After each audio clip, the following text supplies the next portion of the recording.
अस्सलाम वालेकुम नाजरीन, वेलकम टू माय चैनल। उम्मीद करते हैं कि आप सब खैर ऑफियत से होंगे। दोस्तों, पाकिस्तान टी20 वर्ल्ड कप 2022 के लिए पाकिस्तान के स्क्वाड का ऐलान कर दिया गया है।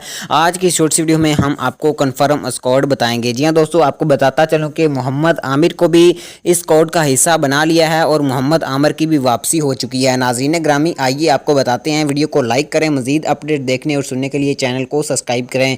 दोस्तों, नंबर 1 पे आएंगे बाबर आजम, नंबर 2 पे आएंगे शहीन शाह अफरीदी, नंबर 3 पे आएंगे इमामुल हक, नंबर 4 पे आएंगे हसन अली, नंबर 5 पे आएंगे शादाब खान, नंबर 6 पे आएंगे आसफ अली, नंबर 7 पे आएंगे मोहम्मद आमिर, नंबर 8 पे आएंगे शुएब मलिक, नंबर 9 पे आएंगे मोहम्मद हसनैन, नंबर 10 पे आएंगे फ़खर जमान, नंबर 11 पे आएंगे सरफराज अहमद, नंबर 12 पे आएंगे मोहम्मद हफीज़, नंबर 13 पे आएंगे इमाद वसीम, नंबर 14 पे आएंगे वहाब रियाज और नंबर 15 पे आएंगे हारिस सुहेल। दोस्तों, ये पाकिस्तान का स्क्वाड है जो कि ICC T20 वर्ल्ड कप 2022 के लिए तैयार किया गया है।